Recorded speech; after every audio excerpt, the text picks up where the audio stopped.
여러분은 태어나면서부터 지금까지 몇 번이나 이사를 하셨습니까? 꽤 많이 하셨죠? 저는 본동에 온 다음에도 이사 몇 번 했습니다. 아마 처음부터 다 따져본다면 한 20, 30번은 한 것 같습니다. 꽤 이사를 많이 한 것 같습니다. 누군가 내가 사는 인생의 주소를 묻는다면 어떻게 대답하시겠습니까? 그냥 집 주소가 아니라 인생의 주소. 그러면 네, 저는 지금 이사 중입니다. 이사 중입니다. 이사를 하고 있습니다. 라고 대답한다면 그는 나름 인생에 대한 깨달음이 어느 정도는 있다고 봅니다. 그 깨달음을 잘 표현한 시 한 편이 있습니다. 시인 문무학 씨의 인생의 주소라는 제목의 시인데요. 짧지만 아주 깊은 여운을 남겨놨습니다. 제가 이번에 설교 준비하면서 이 문무학 씨를 알게 됐는데 인생에 많은 깨달음을 담는 시를 쓰고 있구나. 한번 들어보시죠. 인생의 주소. 젊을 적 식탁에는 꽃병이 놓이더니 늙은 날 식탁에는 약병만 줄을 선다. 인생. 고작 꽃병과 약병 그 사이인 것을 끝이에요. 젊었을 때, 결혼하고 얼마 안 됐을 때, 여보, 내가 꽃을 조금 사왔는데 하고 식탁에다 딱 이쁘게 꽃꽂이를 해놨어. 이쁘네, 당신, 그래도 당신이 더 이뻐 하면서 그 꽃병이 있더니 나이가 들어서 늙어가니까 꽃병이 뭐야? 약병만 하나, 둘, 셋, 넷, 다섯, 여섯, 일곱, 여덟, 약병만 줄을 서더라. 그렇습니다. 언젠가는 누군가 나에게 약 드세요. 약 드실 시간이에요. 라고 할 겁니다. 약 먹는 것까지 잊어버리니까 약 드세요. 그래요. 인생의 주소가 꽃병과 약병 사이에 있는 것을 깨달을 때 그렇게 아웅다웅하면서 살아왔는가를 생각하게 됩니다. 그렇게 시비를 가리며 입씨름하며 살아왔는가를 생각하게 됩니다. 그렇게 내 돈 하면서 살아왔는가를 생각하게 합니다. 반대로 좀 더 사랑하며 살 수 있었는데, 좀 더 베풀며 살 수 있었을 텐데, 좀 더 그를 높여주며 살 수 있었을 텐데, 늦게나마 인생의 주소를 찾아가고 있음을 알게 됩니다. 늦게나마 철이 들었죠. 여기 누군가의 아름다운 이야기가 있어 담아봅니다. 어느 이른 아침에 카페에서 차례를 기다리고 있었습니다.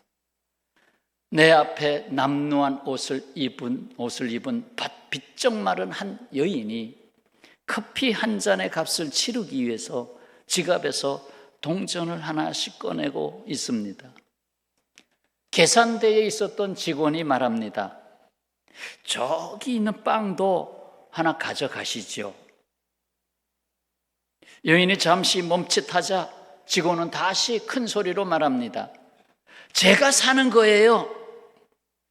오늘이 제 생일이거든요. 좋은 하루 되세요. 이 여인은 연신 고맙다는 말을 하면서 빵 하나를 들고 나갔습니다. 드디어 내 차례가 됐지요. 그 남자 직원에게 말을 건넸습니다.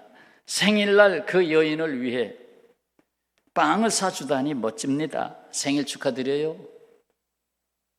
계산대의 직원이 고맙다는 신용으로 어깨를 으쓱거리자 그 옆에서 일하고 있던 다른 직원이 말합니다.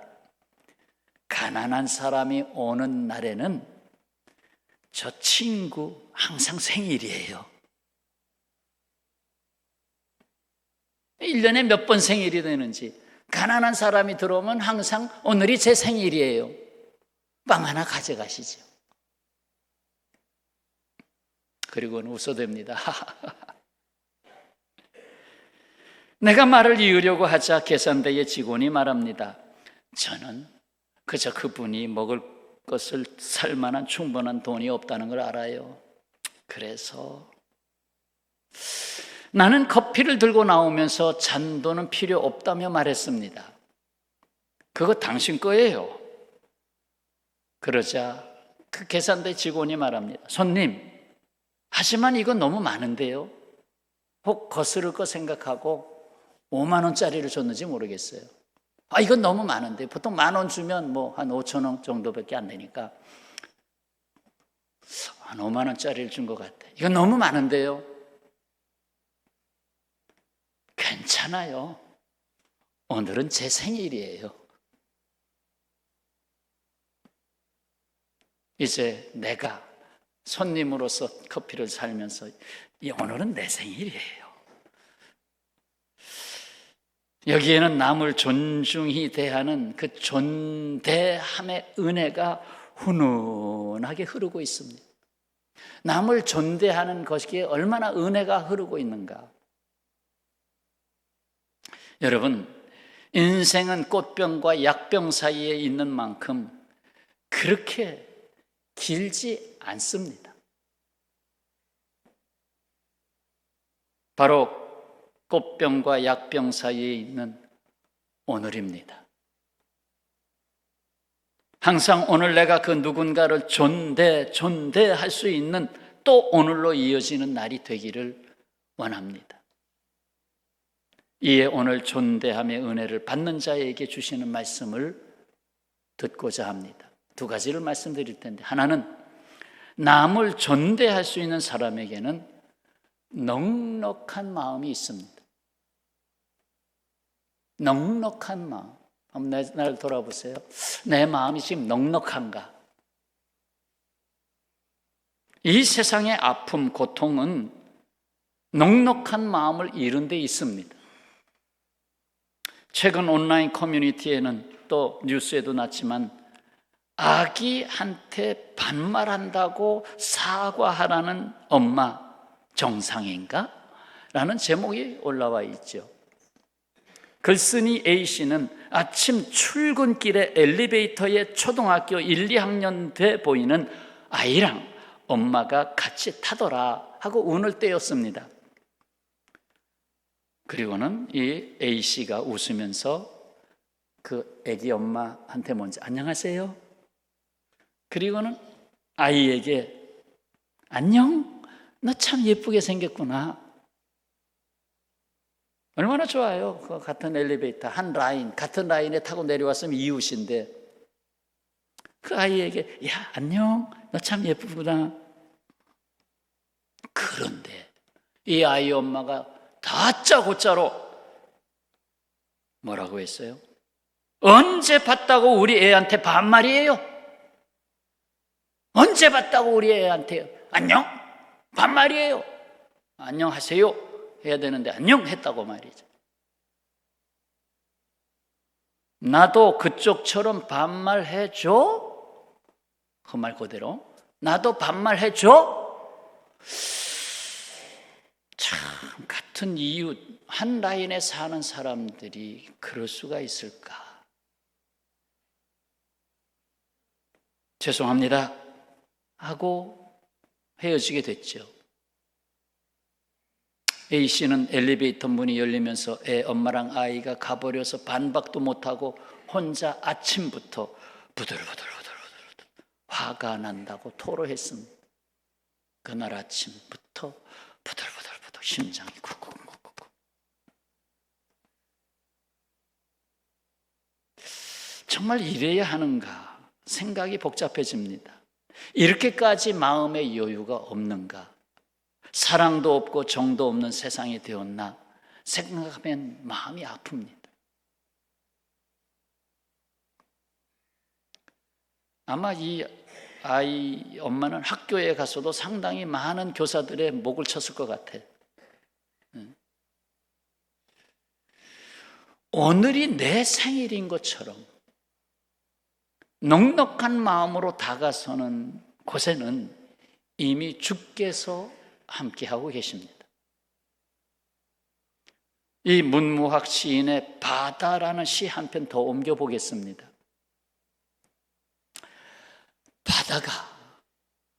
바다라는 이름을 갖게 된 것은 이것저것 가리지 않고 다 받아주기 때문이다. 괜찮다.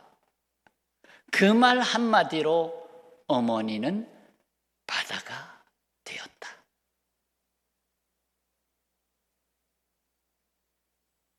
저는 이 시를 통해서 알았어요. 물론 그 국문학에서 맞는지는 모르지만 제가 검증을 못했어요.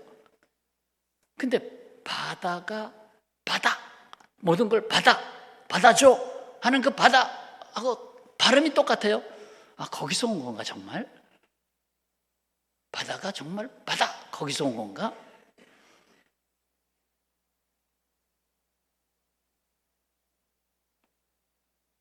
어머니의 목소리가 들립니다. 괜찮다. 그 한마디로 어머니는 또 바다가 되었다. 다 받아주셨으니까. 한번 옆에 계신 분하고 이렇게 서로 한번 얘기해 볼까요? 괜찮아요.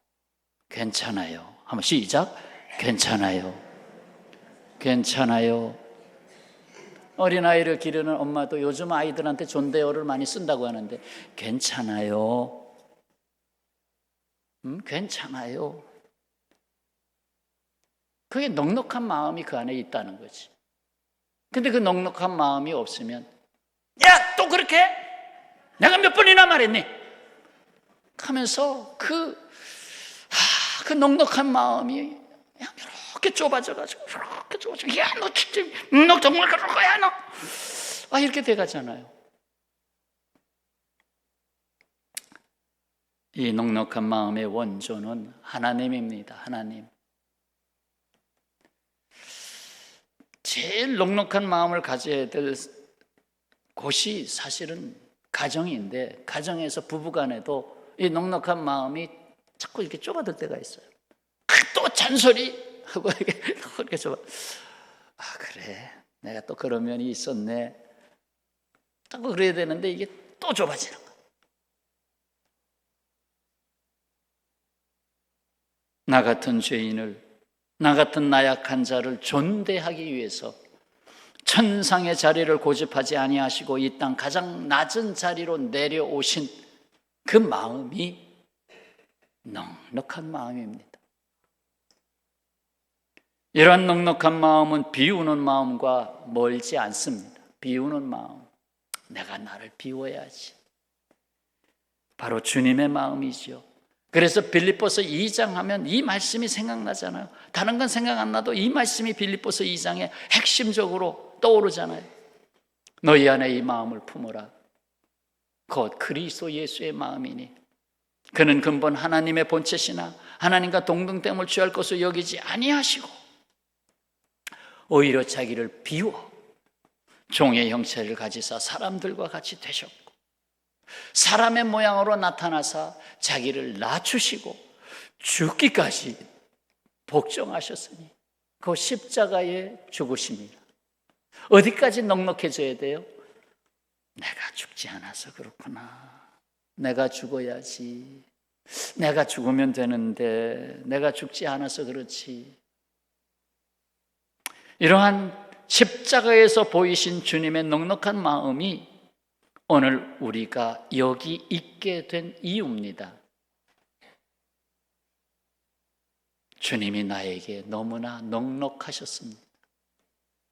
그렇지 않으면 벌써 처단해 버렸을 텐데 주님은 나에게 넉넉하신 분입니다. 고백합시다. 주께서는 나에게 넉넉하셨습니다. 아멘. 자, 두 번째는 남을 존귀히 여기는 마음이 있어야 남을 존대할 수 있습니다. 마음에서부터 시작하잖아요. 그를 존귀히 여기는 마음이 있어야 존대하지. 저 사람 하면서 이미 가로막고 있으면 어떻게 존대를 하겠어요? 오늘 본문 빌립보서 2장 3절 다 같이 읽을까요? 아무 일에든지 다툼이나 허용으로 하지 말고 오직 겸손한 마음으로 각각 자기보다 남을 낮게 여기고. 쉬운 성경으로 들어보시죠. 모든 일을 할 때 이기적이거나 교만한 마음을 갖지 말고 겸손한 마음으로 나보다 다른 사람을 더 존중해 주십시오. 다른 사람을 나보다도 더 존중해 주십시오. 남을 존귀히 여긴다 하는 것은 그의 가치를 높여주는 것과 다르지 않습니다. 그의 가치를 높여줘야 되는 것입니다. 그게 존귀히 여기는 거예요. 너 같은 거 필요 없어가 아니라 나보다도 더 필요한 사람으로 높여줄 수 있는 마음. 우리가 즐겨 사용하는 말 중에 감사합니다 라는 말과 고맙습니다 라는 말이 있죠. 여러분 어떤 거 많이 써요? 그렇게 사용하나요? 윗사람에게는 감사합니다, 아랫사람에게는 고맙다. 그렇습니까? 그런데 저는 며칠 전에 이 사실을 비로소 알게 됐어요. 우리는 그걸 비슷하게 사용하는데 비슷한 게 아니었더라고. 전혀 다른 거였더라고요. 감사라는 건 그냥 일반적으로 우리가 생각하는 감사죠. 그러나 고맙다라는 건 다르더라고요. 고맙다, 원어는 고마에서 왔다고 하지만은 존귀하다, 존경하다라는 뜻을 지닌 말입니다. 형용사로도 쓰이고 동사로도 쓰입니다. 존귀하다, 존경하다. 단순히 고마운 것이 아니라 신을 대하듯 존경한다는 뜻입니다. 신을 대하듯 존경한다. 그게 고맙다라는 뜻입니다. 그러니까 어른에게 고맙다 하긴 뭐하니까 고맙습니다 하면 되잖아요. 고맙습니다. 감사하다라는 말보다 훨씬 높고 존귀한 말입니다. 고맙습니다. 그래서 앞으로 자주 써야 되겠어요. 옆에 계신 분하고 한번 인사합시다. 고맙습니다. 네, 고맙습니다. 네.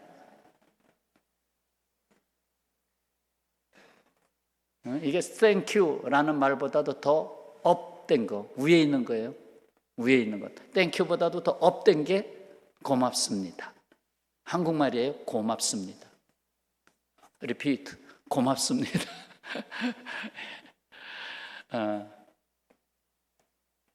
자, 상대방의 가치를 높여드리는 거 얼마나 귀한 은혜입니까? 오늘 말씀 듣고 나가셔서 상대방이 누구이든지 고맙습니다. 그동안 고마웠어요. 그럼 그분이 무슨 뜻인지 모를 거예요. 그 고맙다는 뜻이 얼마나 놀라운 뜻을 갖고 있는지. 크고 놀라운 은혜는 바로 주께서 나 같은 죄인, 나 같은 못난 자를 이렇게 존귀하게 하신 것입니다. 여러분, 제가 일전에도 이 말씀 드린 거 있는데 자꾸 사라지니까 기억에서 담아보세요. 한 고급 레스토랑에서 서빙을 하는데 웨이터가 그만 와인을 쏟았어요. 그래서 손님 옷이 막 버려졌어요. 웨이터가 어쩔 줄 몰라서 안절부절하고 있는데 이 옷을 버린 손님이, 이게 고급 레스토랑이니까 말이죠. 그래도 내가 지금 어떤 사람인데 화를 버럭 내면서 지금 미쳤어? 내가 누군지 알아? 여기 집에 나오라고 해. 그때 이 사람과 동석한 사람이 있었는데 브렌다 반스라는 의류업계의 거물이었습니다. 실수한 웨이터를 대하는 상대방의 모습을 보고 그 자리에서 당장 거래를 취소했습니다. 죄송하지만 오늘 이것으로서 당신과 우리 사이의 거래는 끝내겠습니다. 상대방을 그렇게 생각할 수 있는 사람이라면 이 거래 역시 언제 어떻게 내팽겨칠지 모르는 문제 아니에요? 나는 이런 사람하고는 거래하지 않겠다. 한편 모 IT 기업 대표인 데이비 굴드도 비슷한 일을 보게 됐습니다. 하지만 업무차 만난 상대의 반응은 완전히 달랐습니다. 역시 똑같이 와인이 쏟아진 사건에서 이 상대방 쪽에 앉아있는 사람이 말합니다. 아침에 바빠서 샤워를 못했는데 잘 됐네요. 괜찮으니 너무 신경 쓰지 마세요. 어차피 씻어야 되니까 자, 그냥 걱정하지 마세요. 괜찮아요. 아까 그랬잖아요. 괜찮다. 그게 넉넉한 마음이라고. 괜찮아요.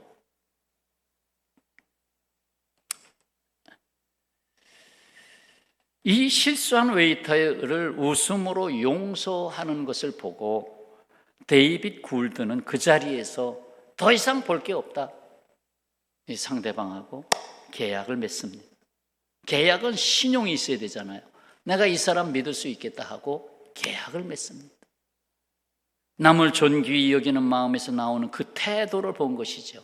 그렇다면 저 사람이 나를 다 상대로 여길 때 어떤 태도로 항상 대할 것인가? 예수께서 매우 중요하다고 여기는 말씀을 하셨습니다. 잘 아시는 마태복음 7장 12절 황금률. 다 같이 읽겠습니다. 그러므로 무엇이든지 남에게 대접을 받고자 하는 대로 너희도 남을 대접하라. 이것이 율법이요 선지자니라. 이것이 하나님께서 하시는 말씀의 요약이다라는 것이죠. 누가복음 4장 11절 무릇 자기를 높이는 자는 낮아지고 자기를 낮추는 자는 높아지리라. 무릇 뭐예요? 더 이상 무슨 설명이 필요하겠느냐? 또 남을 존대할 수 있는 사람은 자기를 낮출 수 있는 겸손한 사람이지요. 여러분, 이것은 진리입니다. 하나님의 진리입니다. 야고보서 4장 10절 주 앞에서 낮추라. 그러면 주께서 너희를 높이시리라. 베드로전서 5장 6절 그러므로 하나님의 능하신 손 아래에서 겸손하라. 때가 되면 너희를 높이시리라. 아멘. 심지어 남편과 아내의 관계성도 마찬가지죠. 베드로전서 3장 7절 남편들아 이와 같이 지식을 따라 너희 아내와 동거하고 그를 더 연약한 그릇이요 또 생명의 은혜를 함께 이어 받을 자로 알아. 귀히 여겨라. 존귀하게 여겨라. 이는 너희 기도가 막히지 아니하게 하려 함이라. 결국 더 연약한 자를 귀히 여기는 사람의 기도를 주께서 들어주시고 귀히 여기겠다는 것입니다. 네가 연약한 자를 귀히 여기는구나. 그러면 나 여호와도 너를 귀히 여기겠다. 그 얘기입니다. 오늘 우리는 남을 존대하는 것이 곧 하나님의 은혜를 받은 자의 삶이 되는 것이고 계속 이어받는 자가 되는 것을 분명하게 말씀하고 있습니다. 오늘 우리에게 존대함의 은혜를 받은 자에게 주신 말씀 다시 담아 가지고 나가십시다. 하나는 남을 존대할 수 있는 사람에게는 넉넉한 마음이 있습니다. 넉넉한 마음이 있나? 이 세상의 아픔은 넉넉한 마음을 이룬 데 있습니다. 넉넉한 마음은 비우는 마음과 멀지 않습니다. 바로 주님의 마음입니다. 또 한 가지, 남을 존귀히 여기는 마음이 있어야 남을 존대할 수 있습니다. 남을 존귀히 여기는 것은 그의 가치를 높여주는 것입니다. 그 밸류를 업시키는 거예요. 바로 주께서 나 같은 죄인, 나 같은 못난 자에게 이렇게 하셨습니다. 나 같은 죄인을 이렇게 높여주셨어요.